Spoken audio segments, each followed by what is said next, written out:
신앙변증 12번째 시간, 기독교는 왜 회개를 강조하는가? 이 회개 이야기를 꺼낸 게 메로 논쟁의 아이디어를 얻은 건데, 그 메로 논쟁이 뭐죠? 어, 회개해야지만 은혜를 베푸시는가?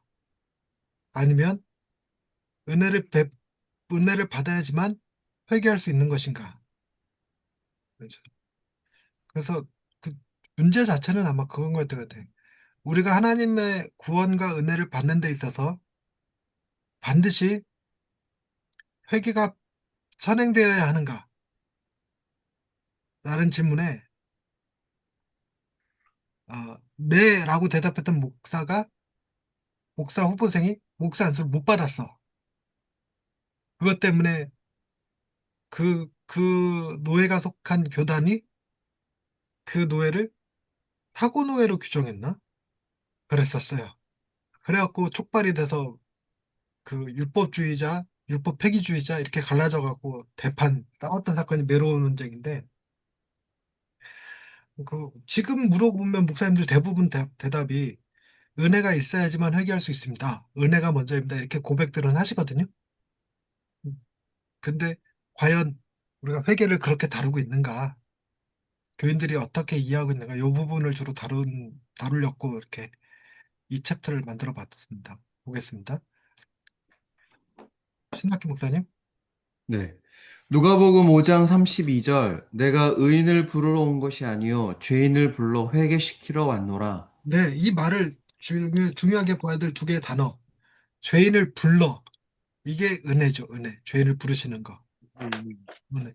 그 다음에 회개시킨다. 이렇게 표현하는 건 회개를 내가 하는 게 아니라 이걸 누가 표현할 때 회개 당한다 이렇게 표현할 텐데 음, 우리가 회개하는 게 아니라 우리를 회개케 하시는 거죠. 그래서 회개는 이런 개념이어야 되는 거예요. 하나님이 우리를 부르셔서 그분의 능력으로 우리를 회개케 하시는 거죠. 그 회개는 팀켈러가 그 내가 만든 신 그 책 뒤편에 에필로그에서 어, 두려움에 근거한 회개, 기쁨에 근거한 회개 이렇게 얘기합니다. 두려움에 근거한 회개는 죄다 이렇게 표현해요. 그걸 이제 우리가 이해하기 위해서 음, 죄란 자기 중심성을 의미하거든요. 자기 중심성. 그래서 두려움에 근거한 회개는 자기 연민에 불과하다는 거예요. 자, 내가 회개해야지만 심판을 면할 수 있어. 이거는 자기가 심판받을까 봐 두려워서 하기 때문에 자기 중심성이 사라지지 않고 오히려 자기 중심성이 강화된다는 거죠. 그리고 내가 회개해야지만 천국에 갈 수 있어. 라는 것도 자기 욕심에 근거한 회개라는 거예요. 이거 역시 죄라는 거죠, 죄. 그래서 회개는 반드시 두려움에 근거한 회개. 이거는 회개가 아니라는 겁니다. 근데 그 얘기를 듣는데 나 어릴 적에 회개는 동기가 그거였던 것 같아요. 지옥에 간 철수 인형극. 그 손 인형극 보면서 걔가 지옥에 간 것 때문에 무서워갖고 우리 막 회개하고 막 그랬었는데 이건 네. 진정한 회개가 아니었던 거야. 그리고 또 아, 우리 R&D 들어온 이름이 생각이 안 나네. 회개를 기뻐할 수 있을까라는 책을 쓰신 분이 계시거든요. 이정규 목사님. 이정규 목사님 책에서도 회개는 기쁜 일이지 네. 두려운 일이 아니다 이렇게 표현한 게 있더라고요. 그래서 날마다 회개를 기뻐할 수 있을까 뭐 이런 걸도 썼던데 네. 네, 그런 관점에서 그래서 우리가 회개하라는 말 들었을 때 갖는 부정적 이미지를 좀 지우는 방식으로 이번 장이 이루어지지 않을까 싶어요. 계속해서 읽어주세요. 기독교는 늘 회개하라고 외칩니다. 복음서에서도 세례 요한은 회개하라 천국이 가까이 왔다고 선포했고 예수님 역시 사역을 시작하며 똑같은 말씀을 전하셨습니다. 그러나 가만히 살펴보면 주님은 복음서 전체를 통해서 반복적으로 회개만을 명령하지 않으십니다. 예수님이 죄인들을 만나실 때마다 회개하라고 외치셨다면 복음은 율법보다 더 무거운 짐이 되었을 것입니다. 그런데 그렇지 않습니다. 주님은 그들을 먼저 회개한 자가 아니라 사랑받는 자로 만나 주셨습니다. 회개는 하나님 앞에서의 자기 고백이지만 그 순서는 언제나 은혜가 먼저이고 회개는 그 은혜에 대한 응답입니다. 많은 이들이 회개를 구원의 전제 조건처럼 여깁니다. 그러나 성경이 말하는 회개는 억지로 짜내는 감정이 아닙니다. 십자가의 사랑을 진짜로 만났을 때 인간은 회개하라는 말을 듣지 않아도 눈물과 함께 무릎을 꿇게 됩니다. 회개는 구원을 얻기 위한 자격이 아니라 이미 받은 은혜에 반응하는 신자의 첫 고백입니다. 네, 잠깐만요. 자살하면 지옥 간다는 얘기 들으셨죠? 어, 네. 여기 동의하십니까? 자살하면 지옥 간다는 말에 동의하십니까?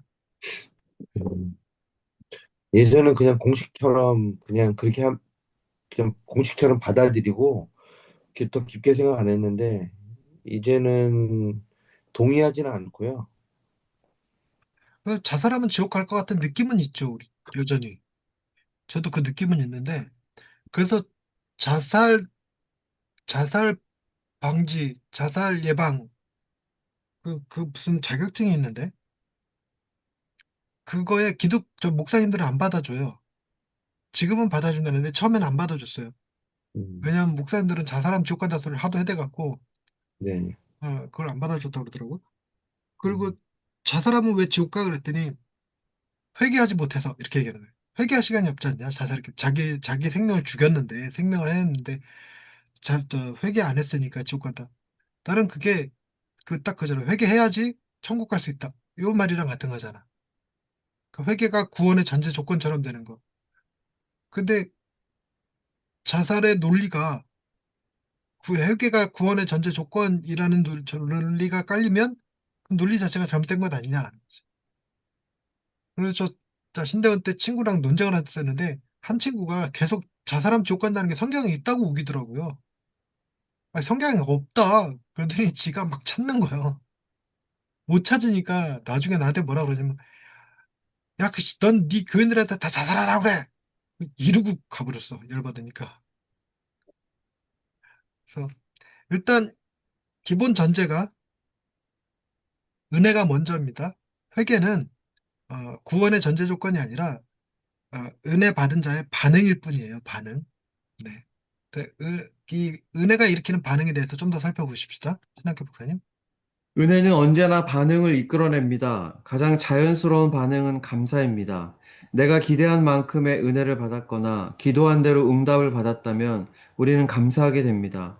그런데 때때로 그 은혜가 내 예상보다 더 크고 따뜻하면 우리는 감동하게 됩니다. 더 나아가 내가 감히 기대조차 하지 못했던 은혜를 받게 되었을 때 사람은 감격하게 됩니다. 그러나 진짜 회개는 그 다음에 찾아옵니다. 어느 날 내가 감당하기 어려운 빚을 지고 힘들어하고 있을 때 친구가 내게 돈을 보내줍니다. 이자 갚는데 보태라고 말하면서 그때 나는 감사하게 됩니다. 그런데 그 친구가 며칠 뒤 너 힘들겠지? 생활비도 좀 보탰어 라며 추가로 돈을 보내주면 그 따뜻한 배려에 감동하게 됩니다. 그런데 생각지도 못하게 그 친구가 내 모든 빚을 한 번에 갚아주었다면 나는 그 은혜에 감격하게 될 것입니다. 그런데 거기서 끝이 아닙니다. 그는 나를 위해 작은 가게까지 차려주며 앞으로는 다시는 빚지지 말고 여기서 새롭게 시작해라고 말해줍니다. 그 순간 나는 도저히 아무 말도 할 수 없을 것입니다. 그 앞에서 펑펑 울 수밖에 없습니다. 그 눈물이 바로 회개입니다. 회개는 죄의 무게보다 은혜의 무게가 더 클 때 터져 나오는 것입니다. 내가 감당할 수 없을 만큼 크고 깊은 하나님의 은혜를 마주할 때 우리는 무릎을 꿇게 됩니다.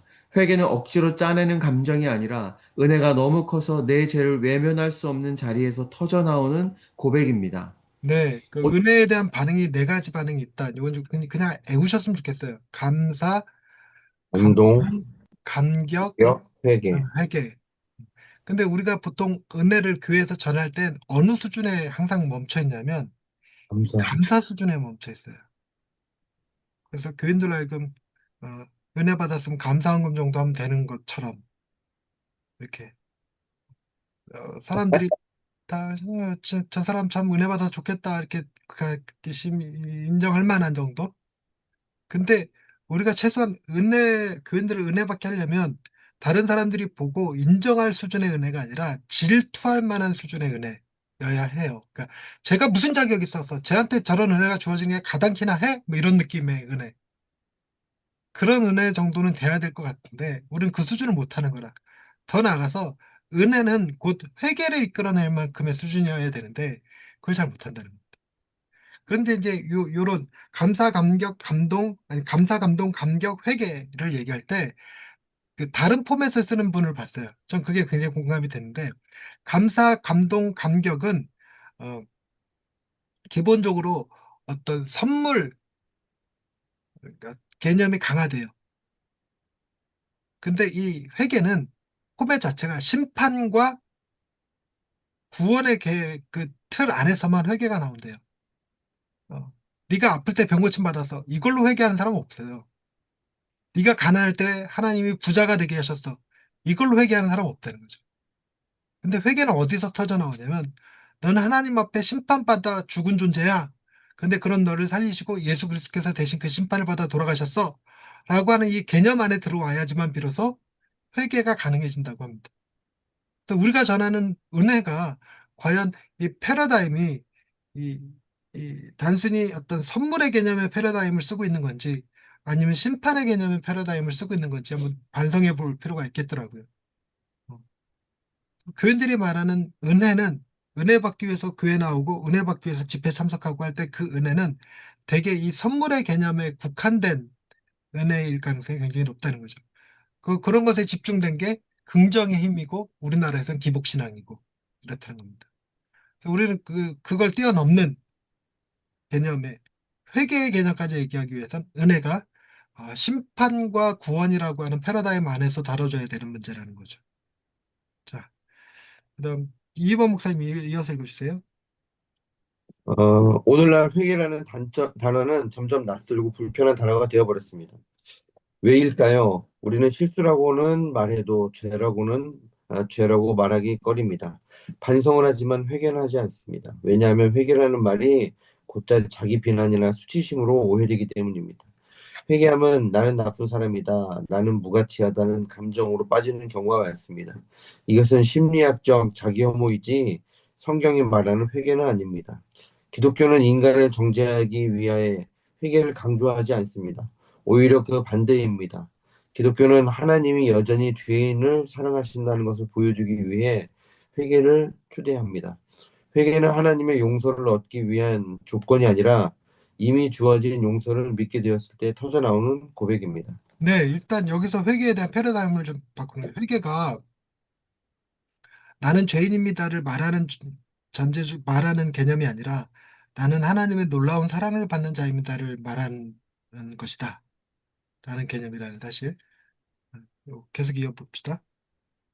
사도 바울도 처음에는 만삭되지 못한 자라고 자신을 표현했지만 사역, 말- 사역 말기에는 죄인 중에 내가 괴수라고 고백합니다. 시간이 흐를수록 더 많은 죄를 지어서가 아니라 더 깊은 은혜를 깨달았기 때문입니다.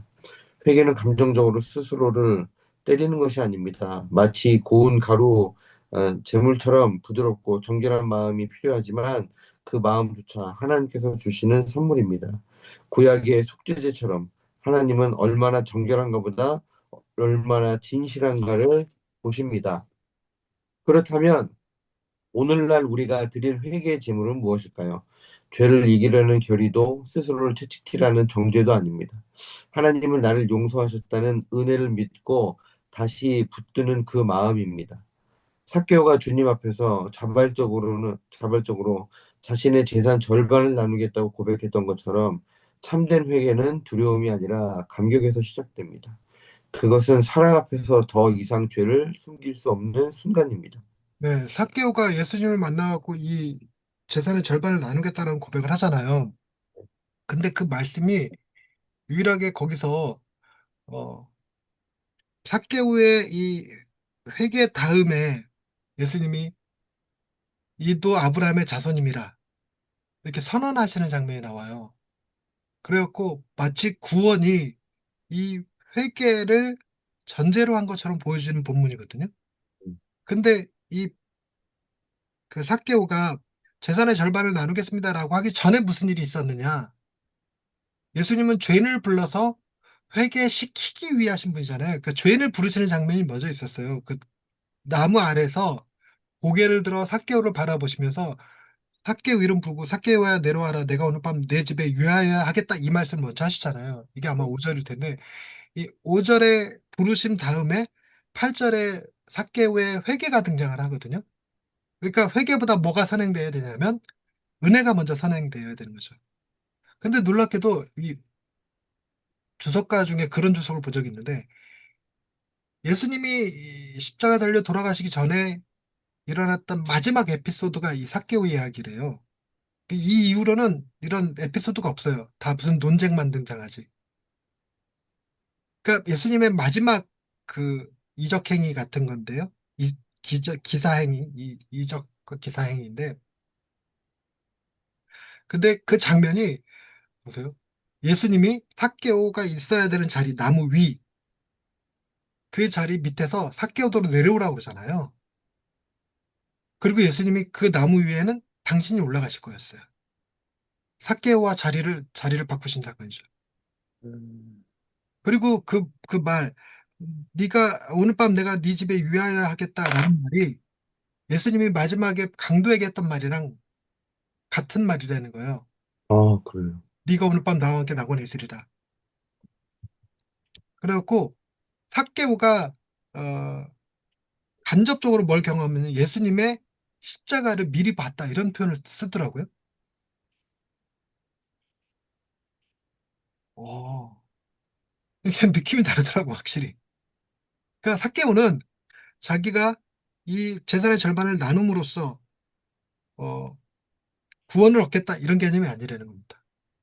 그래서 심지어 어떤 주석은 이렇게도 썼어요. 삭개오가 어, 재산의 절반을 나누고 남의 것을 토색한 일이 있으면 네 배나 갚겠나이다. 이거를 실제로 고백한 게 아니래요. 그러니까 실제로 고백했다는 게 뭐냐? 앞으로 하겠다는 얘기가 아니라 그 단어에 보면 원어가 어, 미래형으로 쓰여 있지 않고 현재형으로 쓰여 있대요. 즉 항변한 거래요. 내가 누군가를 뺏은 적이 없어요. 만약에 뺏은 적이 있다면 네 배 갚을게요. 이렇게 말하는 거였다는 거예요. 그리고 재산의 절반을 나누겠습니다. 이렇게 미래형으로 말한 게 아니라 이미 난 재산의 절반을 나눠서 가난한 자들에게 나눠줬습니다. 이렇게 말한 거라는 거예요. 삭개오가 회개할 수 있는 게 아니었다. 뭐 그런 개념이라는 건데 그것도 되게 뭐 나름 설득력 있어 보였어요. 근데 그거보다 더 대단한 건 삭개오가 그 말을 하고 그 말을 실천했느냐의 여부. 8절의 고백을 재산의 절반을 나누고 가난한 자들에게 네 배를 갚겠나이다라고 말했는데 그 말을 실천했느냐 안 했느냐가 구원의 조건이 안 된다는 겁니다. 음, 그리고 더 놀라운 건 관점이 그런 거예요. 재산의 절반을 나누겠다 삭개오가 말했으나 삭개오는 그걸 실천하지 못했어도 예수님이 대신하셨죠. 절반이 아니라 자기 생명을 다 나누셨으니까. 물과 피를 다 나누셨으니까. 그리고 토색한 것이 있으면 네 배나 갚겠나이다. 이거 율법이잖아요, 율법. 율법을 온전히 성취하신 이가 누구냐? 예수 그리스도 십자가에서 자기를 화목제물로 드리셨으니까. 즉 삭개오의 고백을 예수님이 대신 실천하셨다. 이렇게 표현한 글이 있었어요. 그 대박 아니에요, 진짜. 그래서 이 삭개오의 8절 이 고백을 뭐라고 표현하냐면 삭개오가 경험한 은혜의 크기를 보여주는 거의 유일한 본문이래요. 그러니까 성경의 본문에 예수님의 은혜를 경험한 많은 사람들이 있어요. 그 사람들 중에 뭔가 예수님 앞에 그 은혜의 크기를 가늠할 수 있게 보여준 사건인 고작 뭐가 있냐면 열 나병 환자, 나병 네. 환자가 예수님 만나서 돌아서가다 병에 나섰는데 한 사람만 와서 한 예수님 사람만 더 가. 감사를 표했잖아요. 그러니까 그가 얼마나 고마웠는지를 나타낼 수 있는 게 그 감사 인사 정도인데 이 삭개오 사건은 삭개오가 받은 그 은혜의 크기가 얼마나 큰지를 삭개오의 입술을 통해서 느낄 수 있게 해줬다는 거예요. 그 크기는 단순히 그냥 재산의 절반을 나누겠습니다, 네 배를 갖겠습니다 이런 수준이 아니라 내가 돈이 나의 구원자고 돈이 나의 재산 전부고 나의 생명이고 이렇게 여겼던 거에서 그 주의를 맞바꿀 정도의 고백이었다는 거죠. 이젠 돈을 위해서 살지 않겠습니다. 이런 고백이라는 거예요.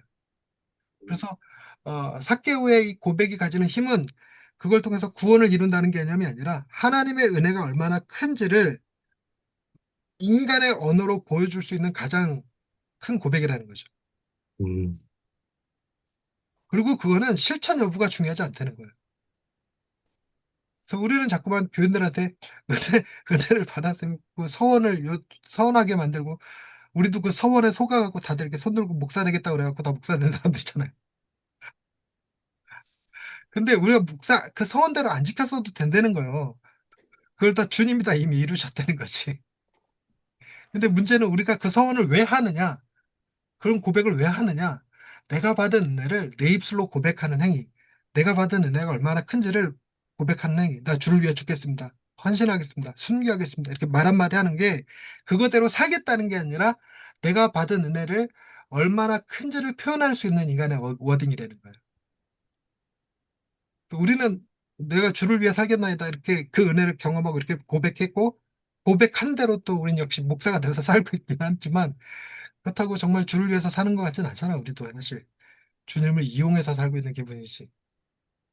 어떤 면에서는 주님 덕분에 살고 있는 거 아닐까 모르겠네. 자, 그 다음 유성룡 목사님. 네. 그래서 기독교는 회개를 외치되 그것을 은혜로 부드럽게 감쌉니다. 죄책감을 유도하는 것이 아니라 은혜의 깊이를 알려주는 것입니다. 회개가 없는 은혜는 값싼 위로로 흘러가고 은혜 없는 회개는 율법적 자기잣대로 변질됩니다. 십자가 앞에서 죄인이 된다는 것은 그 죄책감에 무너지는 것이 아니라 주님이 그 죄를 대신 지셨다는 사실 앞에 감사로 반응하는 것입니다. 그래서 나는 죄인입니다라는 고백은 자책이 아니라 자유가 됩니다. 주님은 회개가 느린 우리조차 기다리십니다. 주님은 정죄가 아닌 회복을 위해 책망이 아닌 초청으로 우리를 부르십니다. 그래서 기독교는 회개를 무거운 의무로 부르지 않습니다. 우리는 회개를 기뻐할 수 있습니다. 왜냐하면 회개는 하나님의 사랑이 여전히 유효하다는 증거이고 내가 그 사랑 안에 살아있다는 확신의 고백이기 때문입니다. 회개는 죄를 기억하는 시간이 아니라 그 죄를 대신 지신 예수님을 바라보는 시간이기에 기쁨이 됩니다. 우리는 더 이상 숨지 않아도 되고 도망치지 않아도 되며 용서받을 수 없는 내가 용서받았다는 사실 앞에서 울며 웃을 수 있습니다. 회개는 부끄러움이 아니라 구원의 은혜를 다시 입는 기쁨의 자리입니다. 회개하는 사람은 죄에 매인 사람이 아니라 은혜를 다시 시작하는 사람입니다. 네. 그래서 우리가 회개를 강조하는 게 네가 죄인이라는 사실을 기억하라는 게 아니라 우리가 얼마나 큰 사랑을 받는 존재인지를 기억하게 만들기 위해서 회개를 강조하는 거다. 근데 우리는 회개를 과연 그런 용도로 쓰고 있는가는 우리 목사들은 자신을 반성할 필요가 있는 거고 교인들한테도 여러분들이 회개하라는 건 여러분들이 얼마나 나쁜 사람이라는 걸 얘기하는 게 아니라 하나님의 사랑이 얼마나 큰지를 설명하는 것이다. 그러니까 우리가 회개할 때 뭐 할 수 있으면 진짜 하나님의 은혜를 제대로 경험하고 있는 거냐? 나는 죄인 중에 괴수입니다. 이 정도 고백할 수 있다면, 그렇죠? 우리 보통 어디까지는 많이 가냐면 예수 죽인 사람이 바로 접니다. 이 정도 수준까지는 한두 번씩 다 가본 적 있지 않아요? 그럼 막 울어본 적 있잖아요. 거기 더 나가서 나는 죄인 중에 괴수입니다. 이런 고백까지 갈 수 있다는 건 억지로 꾸며서 율법적으로 그러니까 외식하는 형태로 하는 거 말고 경험되어져서 하나님의 은혜가 내가 경험되어져서 내 입술로 터져나오는 거예요. 은혜가 크면 클수록 내 입술에서 터져나오는 회개는 더 클 수밖에 없는 거죠. 그래서 이거 대답하실 수 있는 분이 계실까요? 복음 복음 중심적 삶이란 날마다 이거와 이걸 반복하는 것이다. 믿음과 회개를 그런 거에게 그렇죠, 그렇죠.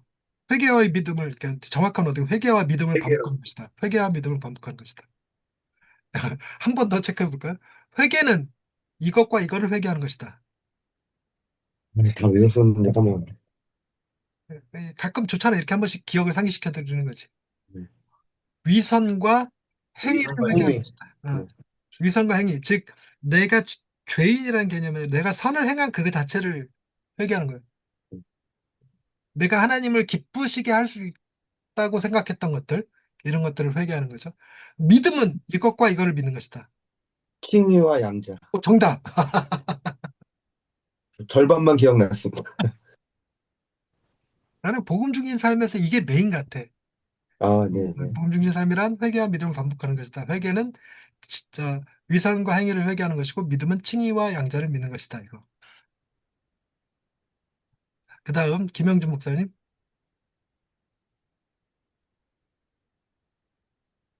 많은 분들이 회개하라는 말을 들으면 부담스럽게 느끼십니다. 마치 기독교가 사람들을 정죄하기 위해 회개를 강조하는 것처럼 보이기도 하지요.